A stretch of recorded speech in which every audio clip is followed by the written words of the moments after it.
Mister Hang, तपाईलाई यो जंगलको बारेमा सबै थाहा छ?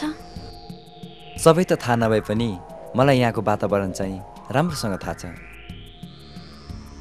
त्यो पहाड हेर्नुस् त, त्यहाँ एक प्रकारको दैविक शक्ति छ। कुनै पनि ध्वनिको चर्को कम्पाउन्ड पर्यो भने त्यहाँ अकस्मात पानी पर्छ।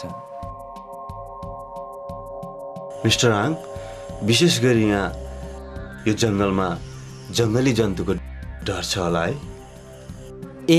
मैले त भन्नै बिर्सेको, यहाँ एक प्रकारको जंगली मान्छेहरू पनि छन्। तिनीहरू धेरै खतरा छन्। भनेपछि तिनीहरू डरलाग्दा छन् होला है मिस्टर हाङ? अब जंगली मान्छेहरू डरलाग्दा त हुन्छन् नि। भनेपछि मिस्टर हाङ, तिनीहरू ठुला ठुला होलान् है? त्यस्तो भयङ्कर ठुला त छैनन्, तर धेरै रिसा र छोटा कदका छन् तिनीहरू। भनेपछि तिनीहरूको फोटो खिचेर म्युजियममा राख्नु ठिक होला है? मेडम, तिनीहरूको फोटो उतार्न त्यति सजिलो छैन। के भन्नुहोस् त, तपाईहरू बाघको अगाडि गएर फोटो खिच्न सक्नुहुन्छ? मिस्टर हाङ, त्यसो भए तिनीहरूको स्वभाव जङ्गल जनावरको जस्तो छ हो? ठिक भन्नुभयो तपाईँले, केही फरक छैनन् तिनीहरू। अब मरिनु भयो है?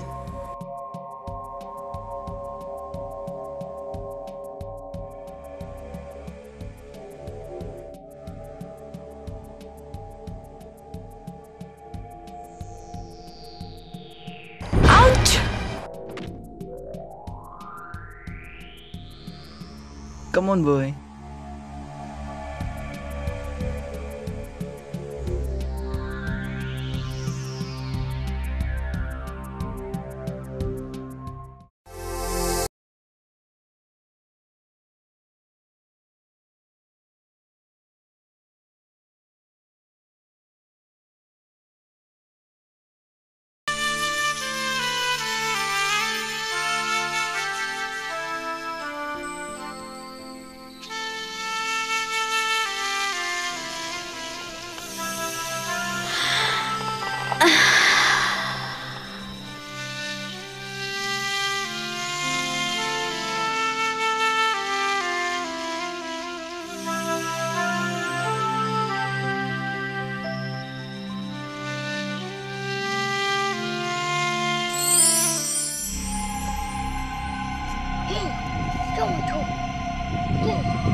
के भन्यो म? के भयो?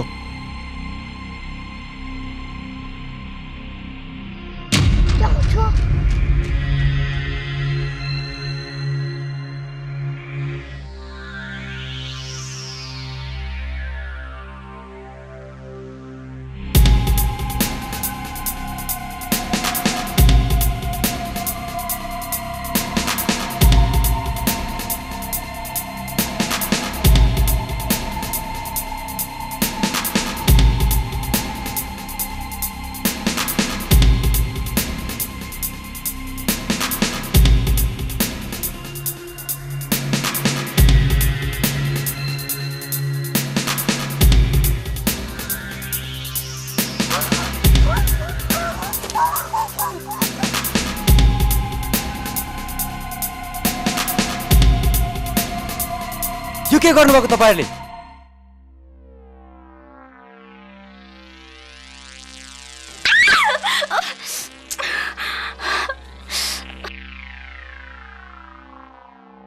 सुन्नुस् त मिस्टर हाङ, म केही कुरा सुन्दिन। आउनुहोस् मेरो पछि।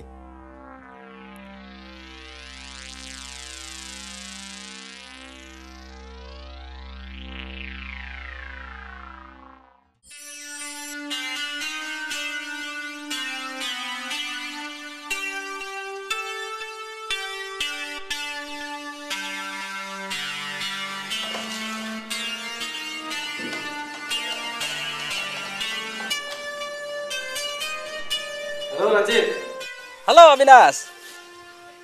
हेलो रञ्जित, म अविनाश बोलिरहेको छु। भन, सुना, तेरो हालखबर के कस्तो छ? त्यो अनुसन्धानमा गएका विद्यार्थीहरू जंगल प्रवेश गरे कि गरेनन् हौ? हिजो मात्रै बिहान मैले छोडेर आएको, उनीहरू आफ्नो गन्तव्यतिर पुगिसक्न लागेका छन्। रञ्जित, तिनीहरू गएदेखि मलाई एक प्रकारको चिन्ताले सताइरहेको छ। फेरि तिनीहरू सबै नयाँ छन्। तैँले कस्तो तरिकाले जङ्गल पठाइस् त हो? तैँले केही चिन्ता नलि, मैले यो जङ्गलको बारेमा जान्ने चितुवा जस्तो फुर्तिलो र सिंह जस्तो मुटु भएको मान्छे उनीहरूको साथ लगाएर पठाएको छु। रञ्जित, तँमाथि मेरो ठुलो भरोसा छ र मलाई भरोसा छ मेरो विद्यार्थीहरूमा। तिनीहरू आफ्नो लक्ष्यमा विजय भएरै आउनेछन्।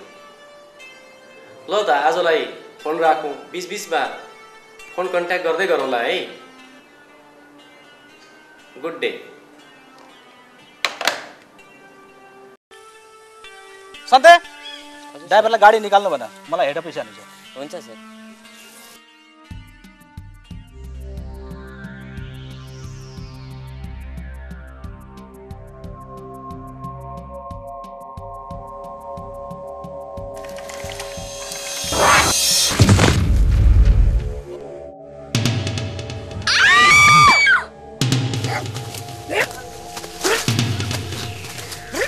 सावधान बस्नुहोस्, सबै सावधान भएर बस्नुहोस् है।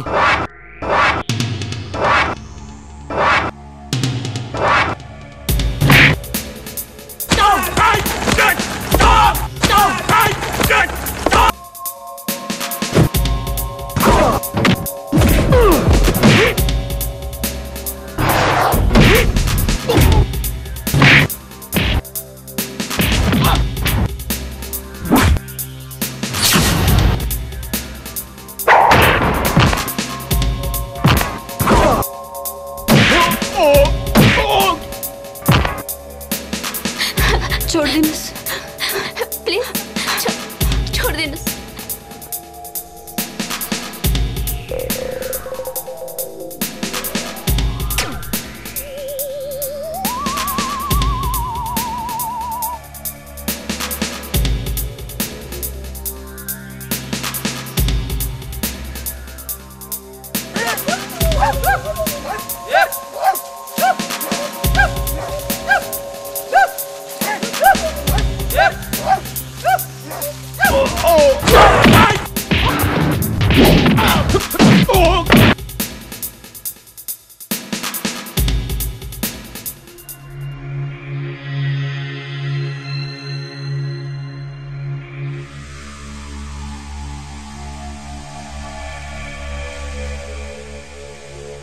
मिस्टर हाङ, यो जङ्गलमा एउटा पुरानो ठुलो रुख छ अरे, त्यो कहाँ पर्छ हजुरलाई थाहा छ? किन सोध्नु भएको त्यो रुखको बारेमा? त्यसको के विशेषता छ? भनेपछि तपाईँलाई त्यो पुरानो रुखको बारेमा राम्ररी थाहा छ है?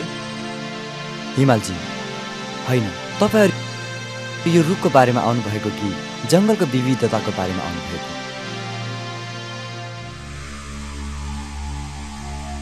मिस्टर हाङ, किन रिसाउनु भएको? म रिसाएको छैन, तर किन सोध्नु भएको त्यो ठाउँलाई? त्यहाँ एकदम खतरा छ।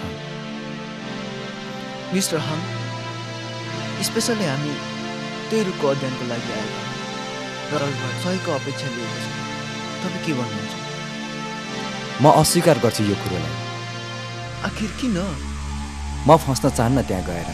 मिस्टर हाङ, तपाईँहरू जान सक्नुहुन्छ। ओके, ठिकै छ। हामी कसैको ज्यान फसाउन चाहन्न, तर हामी आफ्नो मिसन पनि अधुरा राख्दैन। हिँड साथी।